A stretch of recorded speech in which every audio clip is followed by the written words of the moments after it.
Hey, Coach Smith, how are you doing? Thank you. I'm Thank you doing well. for coming Yourself? on. I'm Yes, doing sir. well. My pleasure. I appreciate you taking the time to do the show. No Hopefully, problem. everybody's staying healthy and all that. Are all your other players moved in? They're doing that today. They've been in the last couple of days moving in, but our last group's coming in today. So we should have everybody in the fold by tomorrow. Okay, awesome. So we've got Startup Podcast. We've done 15 episodes. I've got a ton of coaches that I've talked to. Kind of introduce who you are and what program you're with, if you don't mind, Coach. Byron Smith, head men's basketball coach at Prairie A&M University in the SWAC conference. SWAC conference. So in the last couple years, you guys have really turned that program around. What has been your key to your success in such a short span? I think we just recruited the right type of student athletes that have a bit of a chip on their shoulder coming in and, want to kind of come in and prove themselves. And, maybe some other schools told them that, maybe they weren't quite, what they were looking for that particular program, or to be honest, maybe not good enough for other programs. So we've just recruited some young men that have a chip on their shoulder, that had something to prove, that wanted to come to an institution that is known for getting a great education in a great location. Right. And playing a very competitive league. So I just think just knowing the type of kids that we needed to get here that kind of fit the coaching staff. So I think that it's worked. It seems like it's worked pretty well for us the last few years. Yeah, so far so good. So you played at U of H as a player and now as a coach. What have you taken from your playing days to now your coaching days? Very little, because when I was a player, I was a shoot first. Never looked to pass, didn't play much defense. Right. To go into a coach that's kind of known to be a defensive coach, defensive-minded coach. Obviously, Our teams have done really well nationally and been in the top 10, I think, the last couple of years at creating turnovers and getting steals, deflections, and things like that. So there hadn't been a lot of translation from me as a player to a coach. Right. But other than a pretty solid, strong work ethic, I did have that as a player, and I think I have that as a coach. Yes, sir. Okay. All right. Obviously, being at an HBCU with everything that we're going through, what is your message to your players? What is your message to the community around you guys? Obviously, to our players first is safety. We're not going to sacrifice the health and safety long term, of our student athletes, and don't want them to take chances. So to be safe and to be healthy and to try to protect themselves as well as others around them. So by us not, looking to be in a hurry to play basketball, it's a bit of a challenge for our guys because they're all chomping at the bit to get back on the court. But we're going to be patient. So the message is to be safe and be mindful that you have a responsibility to yourself first and to others second, and just to the community, just to mask up, be patient. Obviously, sports is a big part of the of our culture, and everyone is waiting for football, basketball to get started. But we have to be safe, be mindful, and like I said, put safety first. And if everyone will do that and be responsible, I think we can at some point get to the other side of this very serious pandemic that we're dealing with right now. I agree. I completely agree. So with you being at Prairie View with race relations, how are race relations on campus last year versus this year? I mean, obviously you guys haven't been on campus very much, but obviously it has to have a different feel and a different dynamic to it at this point. I think that's something that we've always kind of told our guys to be mindful. Our athletes sometimes get more attention than just the general population. So we've always talked to our student athletes about, just being safe and being cautious and, making sure they're in the right place at the right time and not drawing too much attention to themselves. But obviously with this Black Lives Matter thing that's going on, I think it's going to be that much more intense now. I think the students definitely have kind of bonded. I mean, Prairie is an HBCU, but we have a fairly diverse student population. So, just in the short amount of time that the students have been back on campus, I just think that just seems to be a little bit more unity. People are kind of, walking together and which they have to be mindful because we have two issues: Black Lives Matter and obviously the social distancing. But I think that it'll unify. It's unified our campus even that much more.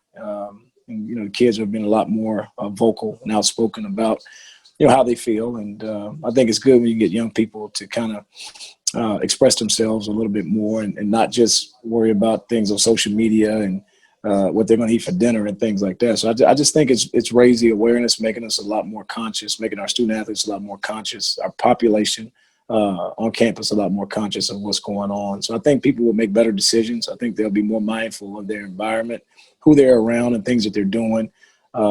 Making sure, like I said, they're in the right place at the right time and just doing the right thing. So I just think that the awareness of what's going on in our country today is heightened. And I think that's a good thing.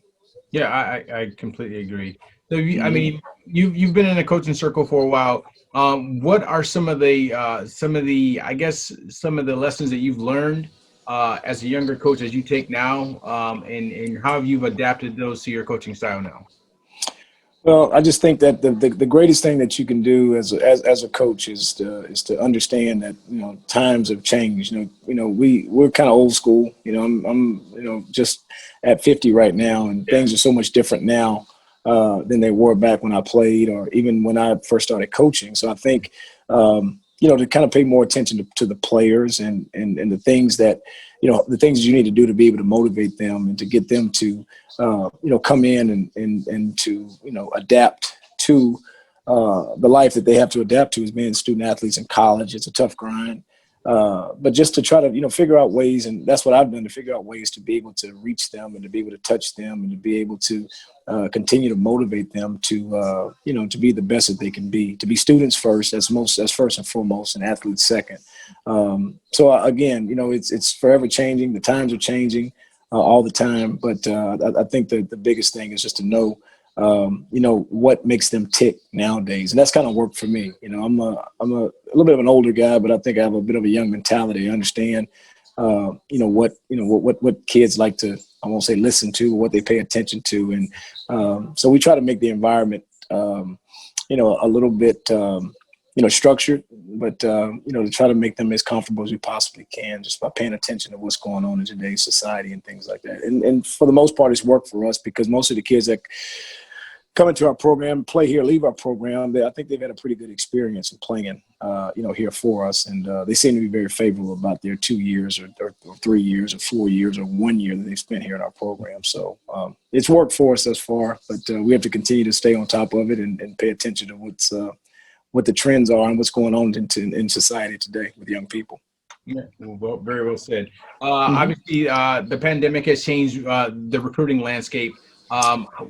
How has it been for you, and what kind of freshman class have you brought in this year? Well, the interesting thing here at Prairie View, we play a certain way. We play a certain style of play.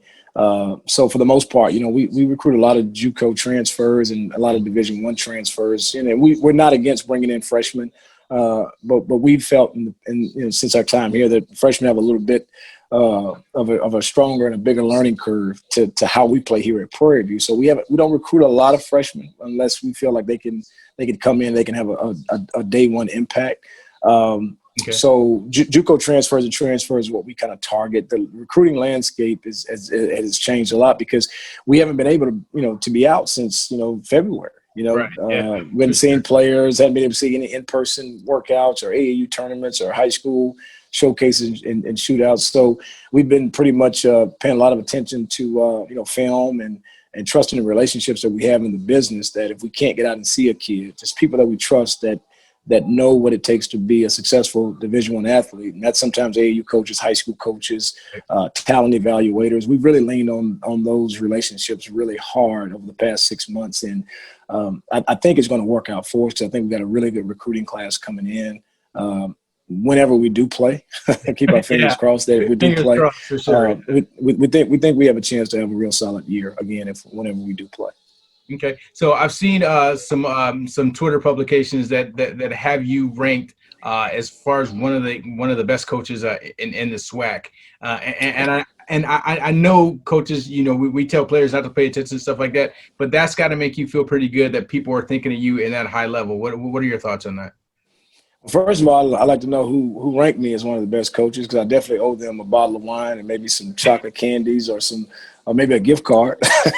But I'll tell you right now, it was Major Madness. Okay. Major Madness. Yep. Had you actually at number one as one of the best in the SWAC. So yeah, there you go. Well, I didn't find who's over that particular area and send them something nice. But you're right. You know what? We tend to just stay focused on the grind and work at hand. that obviously it's always good to be acknowledged, by your peers or whatever media outlet that does that. And I think it does make you feel good that someone is noticing your effort and your work, and Someone's paying attention. Yeah. absolutely. So, but at the end of the day, you're only as good as your last game, only as good as your last season. Yeah. So you got to keep working to try to be the best that you can be every day. And that's what we try to do. And I tell my assistants the same thing, because, those guys want to have an opportunity to be a head coach too at some point in time. So just work hard each and every day. Try to focus on the things that you can control, which is your effort, your attitude, and your energy every day, and trying to impact these young people. But it's definitely a good feeling to know that people do take notice of some of the work that you've put in. So, well, I'll close out real quick, but I want to ask you a couple questions. The best advice you got as a player, the best advice you got as a coach. The best advice I got as a player is that ultimately you're judged by how much better you make your teammates. So I don't know if that's advice or that's a statement, but it's true.